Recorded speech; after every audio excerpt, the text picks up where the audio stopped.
really love my jobs on days like this. Oh, I'm loving life. Woo-hoo-hoo-hoo. Why is it not starting? What have you done? It looks like it's on fire. Welcome back, guys. You join me as I'm just repairing a spontaneous limb separation of my drone here. Massive thank you to Reese for getting me that. The plan today is we're going to make our own three-phase. Do you remember this video where we put all of this in? We're back, and this time we've bought a whole load of solar panels. So behind me right here is going to be 84 solar panels. So that's 84 550 watt solar panels, all on these ground mounted rails which we're going to be installing. So let me introduce you to the team.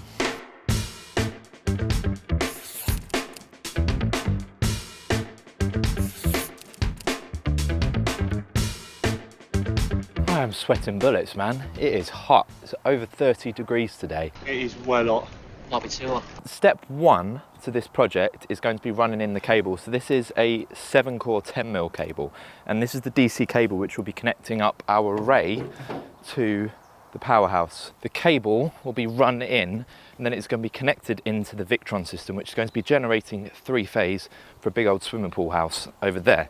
And from that pool house out there, we're going to be pulling the power in here via these isolators, and we're going to be generating our own three-phase via these massive Victron 15K inverters. That is the plan. So we've core drilled out the hole down there. That is where the cable is going to be entering in. So the cable will be coming in from the outside up there, and it will be coming into some MPPTs. Now the MPPTs we're using, saw your comments on the last video about using the RS MPPTs. Now we're going to go into that into more detail later as to why we originally went for those ones, but we have actually decided now to shift over to the RS MPPTs, so you can be happy about that.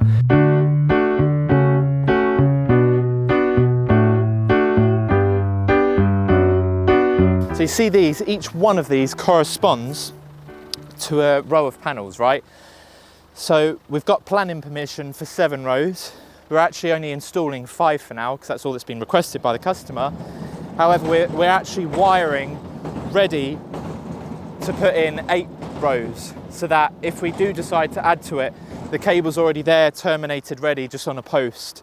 Saves you digging up the ground again and running it all the way back. Like I say, with everything you do in electrics, it's better to future-proof it. I was busy with working, and then a side quest has come my way. This gorgeous little side quest. So we should probably go find out who this belongs to, return them, and then I can carry on with the electrical work. Right, so the cables are starting to come through now. So they're coming in through this hole here, and these are the 7-core 10mm that we were talking about. They're going to be coming up, glanding off into this trunking here, out into their respective isolators, and out of those isolators up into some MPPTs, and out of those MPPTs into that central links distributor there. We have the inverter and MPPTs on that distributor, battery links system, and another one over there, and that's because these only have a 1000 amp limit on them. Ah, beautiful, thank you very much. It's definitely oat milk, yeah? Yeah, definitely. Okay, you remember what happened last time? I remember.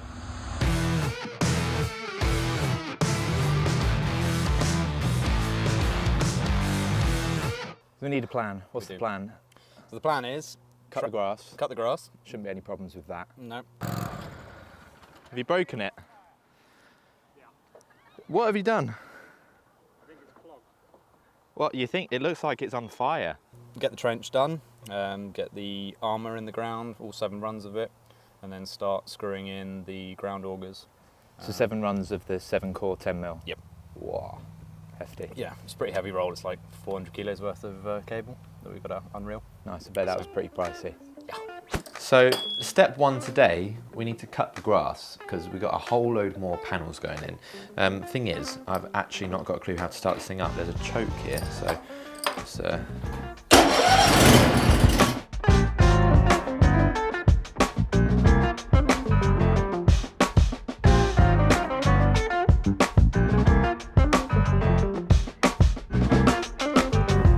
finished cutting the grass. Ah, your licks are so wet, Monty.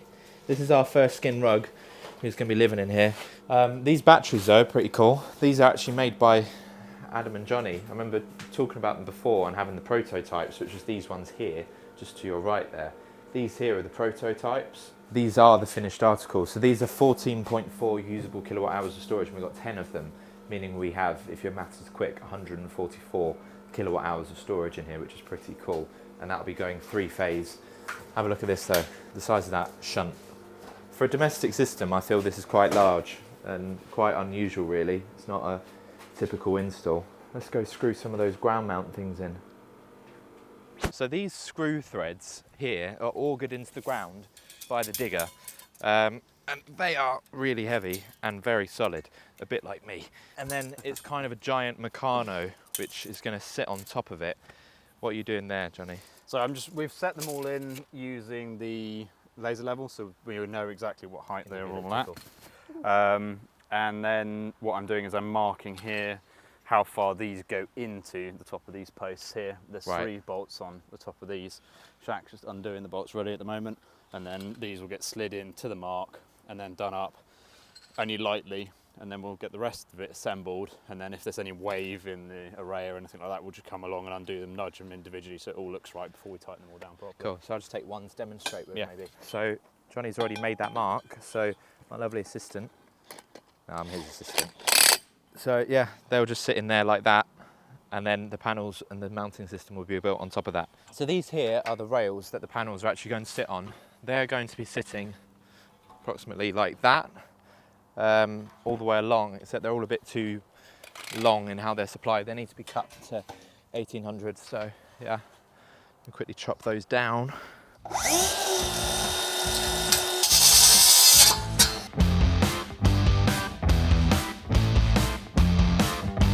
So while they are now building out that railing, I'm going to prepare the wiring side of it. So we have these boxes here. So these enclosures, I'll show you where they're going. They're going around here.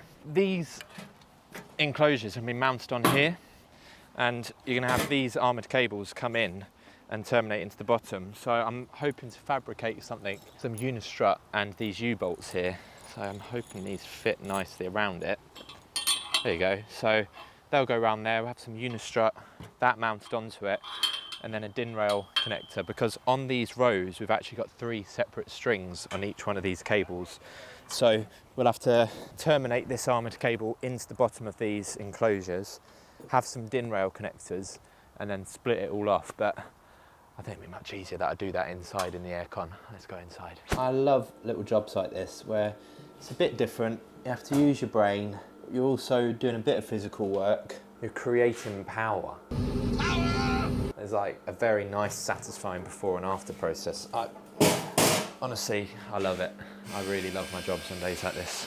Just for those that don't know, most of you probably do, but for the benefit of those that don't, these are called channel nuts, or zevides. And these basically push into the channel, lock into place, and then use one of these screws to then screw in and hold it all together. But we're going to be mounting this to the unistrut with these zebs.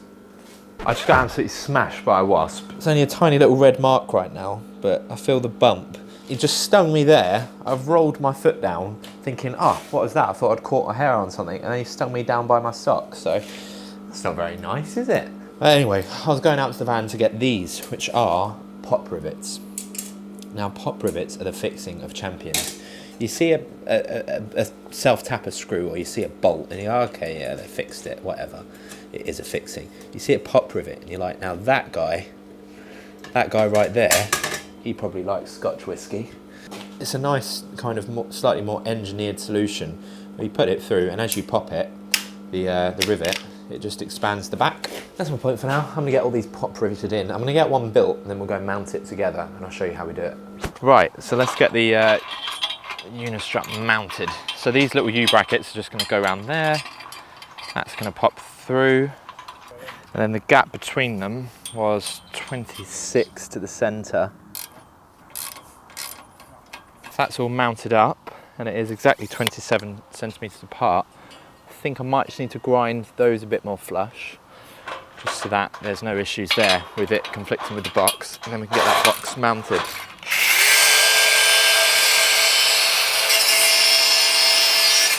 I'm going to poke these screws out, and hopefully they're long enough to actually mount them.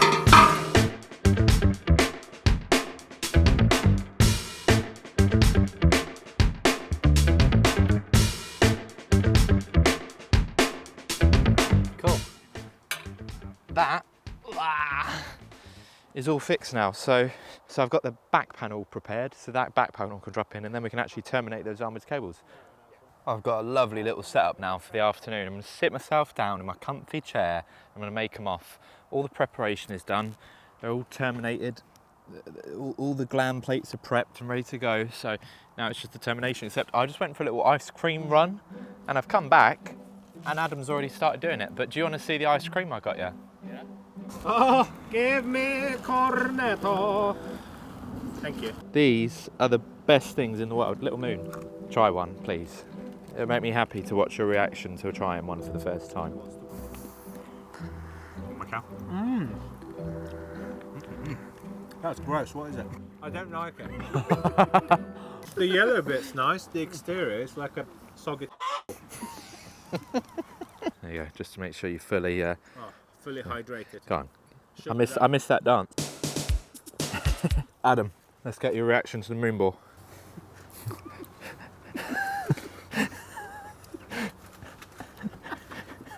What are you feeding me? Isn't it horrible? It's weird. Stay with the cornetto. Give me cornetto. So this is the railing already, and for the astute experts among you, you'll probably notice that this isn't the actual manufactured way of mounting the railing system onto the pole. That's because they've had a bit of a mess up over in Germany where this has come from, and they've got to now resend those parts. So it's a bit annoying, but what we're going to do anyway is get all the panels on, get it finished, and then we'll just have to, one at a time, in 2-3 weeks, whenever it comes, lift this up, pop the actual angle mounting bracket onto there, and then it will be MCS ready to go. Okay, so the box is now done, ready to be second fixed. So that means the next step for us on this row is going to be actually putting the panels on, which is very exciting. So we have a box of these clamps here.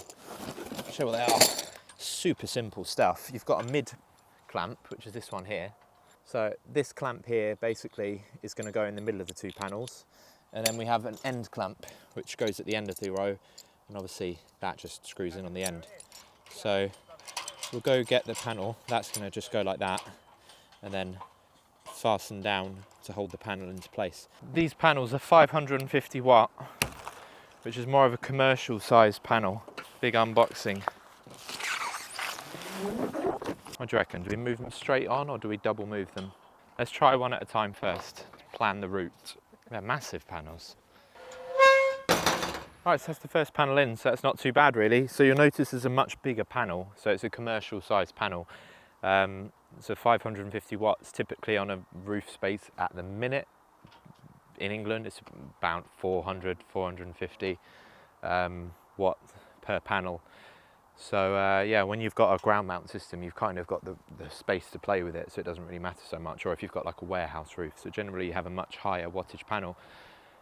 Should we start smashing these on?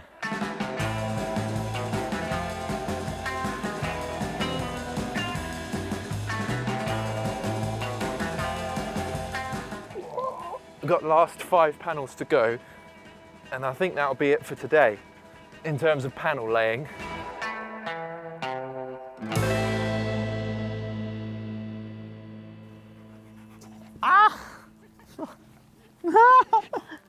I'm being attacked! Well, this has been the definition of a beautiful day. Now tomorrow is going to be very, very fun because our digger driver is not here now. So that means someone needs to drive that and put the screws in. So it's not just digging, because I've actually drove a digger before digging. However, that's not just that. We've got to spin the little auger thing to put these things in. Unfortunately, Matt is not very well today and not very well tomorrow. So please send him your regards in the comments. It's going to be good fun. See you tomorrow. We're back and Nora Jones is at a hot one. We've got these panels in this morning, and now we have got the mission of cabling them up, but I'll quickly show you the task at hand before we're able to complete. This row in here now, obviously, this row here is in and ready to panel up and cable up. And then we also have another row that needs to go in there. But like I said before, our digger driver is now not well. So that's going to be fun. But for now, let me show you the cabling up side of it. I had sriracha sauce in my hand and I dried it off on my skin. And now the wasps are going for me. Anyways, I've fully... Mate, do you mind? I've fully embraced the safari vibes today, trying to channel my inner... This right here is the box in question. Here's one I made earlier. So that is the multi-core cable, which is going back to the Powerhouse over there. But now what we need to do is we've got the big old drum of cables there. So we need to reel that off to the respective strings. So on this row, we have 3 strings going along here, back to this box. And then this cable is actually a spare. Here's the thing, okay, these panels, while the sun is shining and there is daylight, these panels are going to be generating, making it live. So you've got to be super, super careful. Direct current, there's this myth around somehow that direct current isn't as dangerous or it's more dangerous. I'm sorry, do you want to get stabbed or do you want to get like hit by a car? Yeah, don't be thinking that direct current or alternating current is safer. Either way, it will kill you and it's not going to be a very pleasant way out. So you've got to be really, really careful working on this. So one of the things we need to do is work backwards. If we make this end live here, then when we're wiring in here, now all of a sudden we're working live. So then that means PPE, safety, risk assessments, blah, blah, blah, blah, blah. Much easier.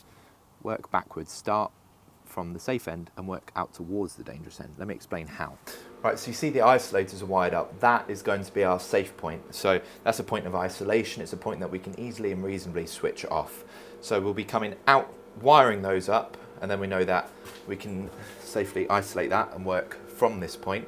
And then from this point back to that junction box, we'll then wire up that junction box, and then we'll wire up into the panels, and then we'll start connecting up the panels. This wall here is going to have MPPTs on separate after the isolator, and they have just arrived. So I'll show you these in more depth later. A lot of people haven't seen these before, and that's because typically an inverter will have an MPPT built into it. Your sort of bigger brand inverters on a smaller domestic scale especially tend to have that built in, whereas because this is a slightly more bespoke system, you have to have it separate. Right, Adam, what are you doing there? So I'm just terminating the female MC4, marked as the negative plug, but obviously it comes off the positive plug on the panel. So when you identify your plugs, it's always what's on the panel, not what's on the end of your cables. Good little tip. So the plan will be, have that piece cut, crimped, stripped, ready. We'll cable tie it along and back, and then we're going to do that on all of the cables, have them all there, ready to wire in. We'll wire them in, and then we'll plug in the panels. I guess that's if we even end up plugging in the panels today. I don't suppose we really need to. I hope we will. Do you want to? Yeah. Do you think we'll have the irises on today, though? Hopefully. This man's an optimist.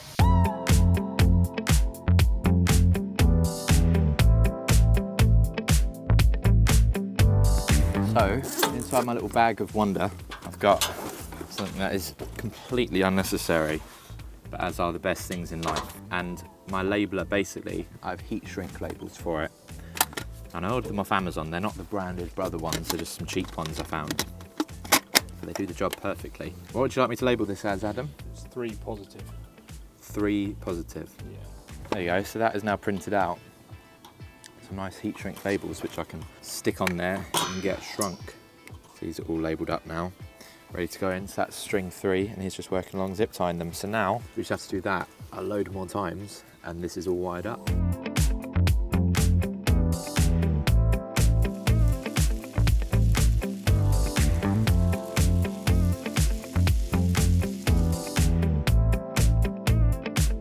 Adam has managed to get this first MPPT wired in already, so that first row is now generating. So let me show you that. We've got what is being generated there. We've got over 500 watts. Right, so we've got to go screw those things into the ground for the ground mount system, the poles that need to be augered in. We are one digger driver down, so let's go have a crack at that. Right, so this is the digger here, which is now currently driverless. And there is the trench, and it just needs to be backfilled. So I feel like that's a good place to start, to learn how to figure this thing out. We've got the new bucket on it, we've moved it over there, that was simple enough. Yeah, How you feeling, Shaq? Confident? Pretty good, pretty hot. Don't fall down the hole. There's no cables in here now.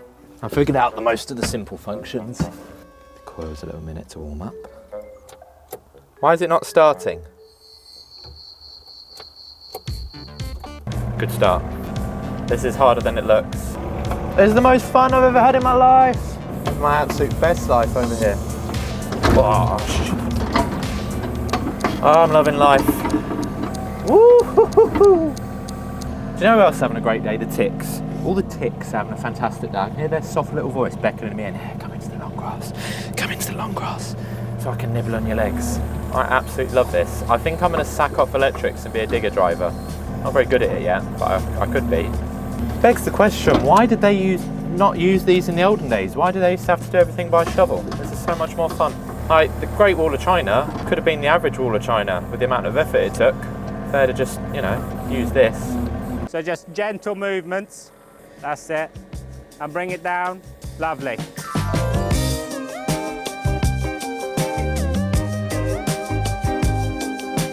Yeah, spot on. Out of 15?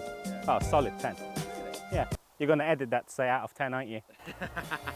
Right, so we have not one, but 2 rows of panels in now, and we've got 2 more to go in. But the thing is, it's going to start getting very samey for you from here on out. So what I'm going to do is, I'm going to smash these out, we're going to panel up, we're going to get some more of these screwed in, and I'm going to come back to you when we're doing the batteries. What follows is a brief construction montage.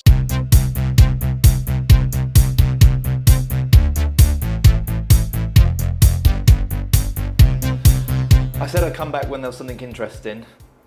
Here it is, here's something interesting. So out there, that's finished. So this is outside, finished and beautiful, except this panel had a perfectly forklift-sized hole through the middle. So I've had to order another panel to go there, which is really annoying. For some of the eagle-eyed, smarter people that are familiar with Victron, they'll know that the capacity on those MPPTs that we've used are actually capable of taking a lot more power.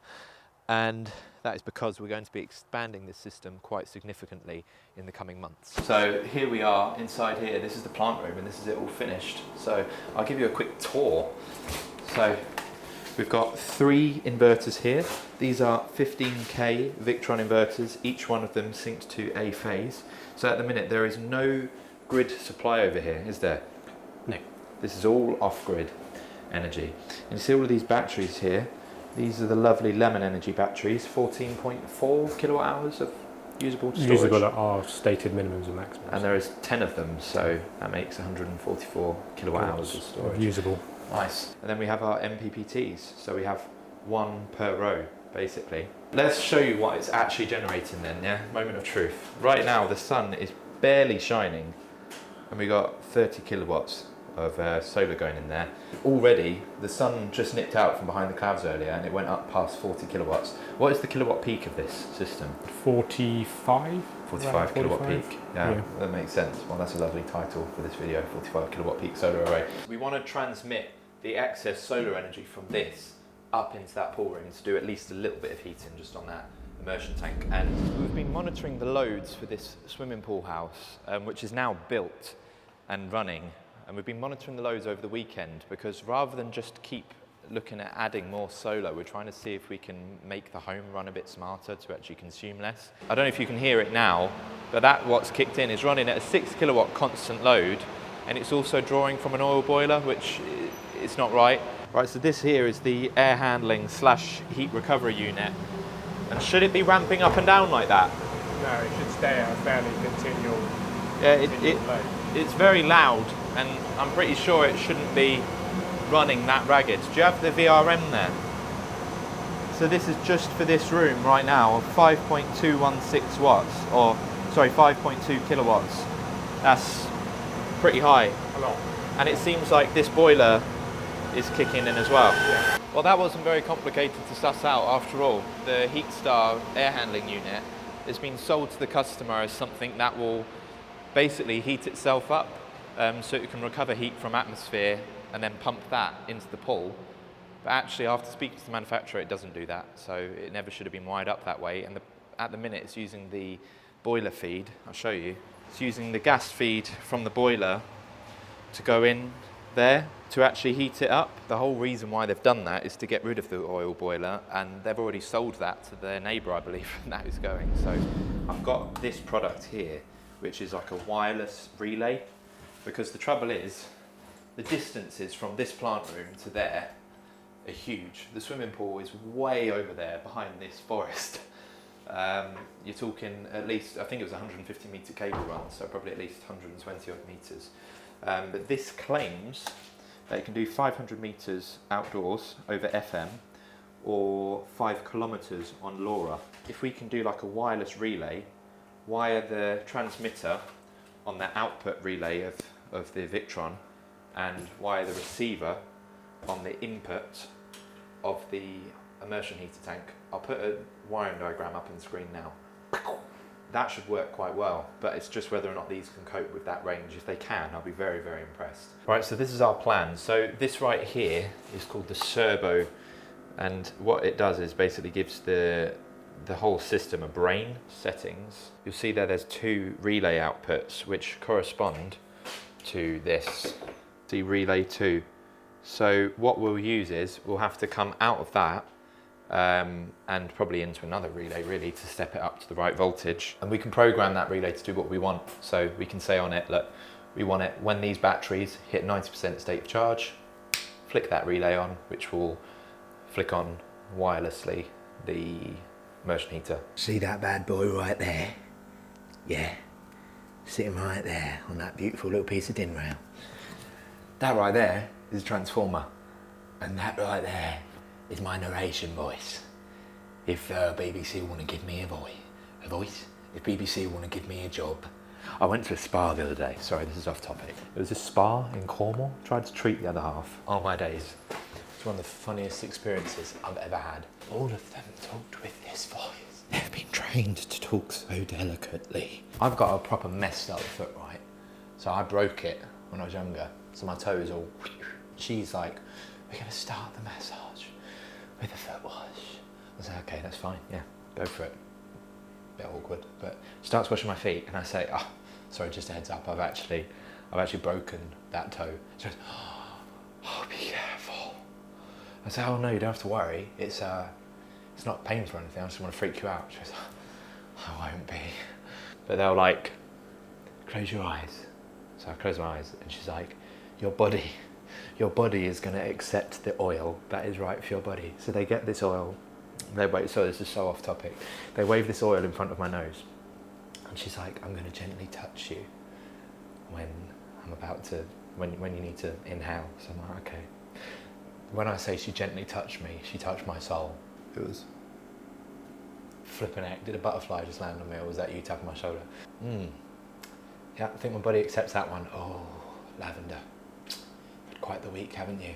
Flipping heck. I love it. This right here is the transformer. This was being used for a generator, but that's not needed now. So what I'm thinking is we'll take that relay out because the generator isn't here anymore. That was only a temporary measure. I'm actually going to reuse this.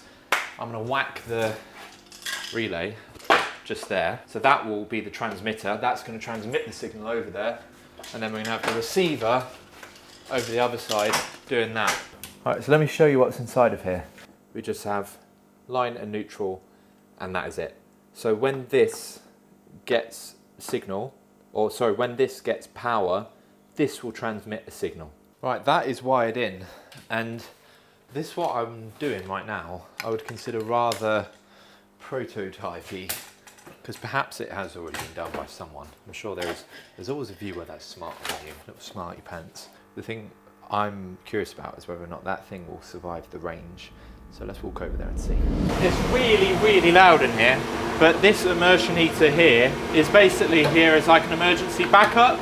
If the heating went down, you can flick that switch on, and that will then bring an immersion element online in there, which will then heat up the water with electricity rather than gas.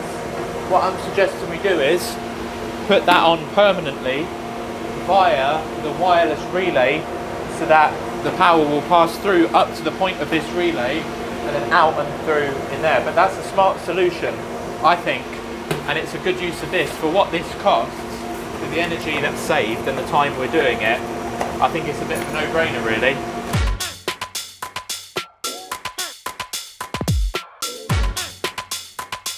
Right, so this is all wired up now, but it says here you have to swipe a magnet, I'm just using my boat level magnet, along the right hand side, the bottom right hand side of the receiver, and that will put it into carry mode. So I've just done that, it's flashed 3 times, I'm trying to get Adam to do it the other side.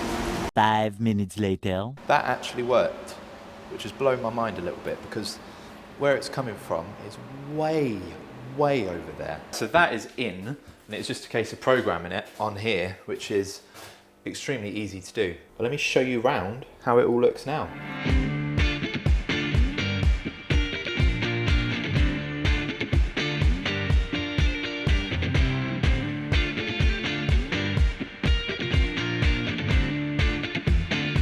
So these batteries are £5,250 retail, and that is for 14.4 kilowatt hours of storage, which is not bad at all. And yes, you could probably get Pylon Tech and you probably could get some other brand batteries that would do it. However, batteries are much like a fart. If you don't trust it, it could well be poo.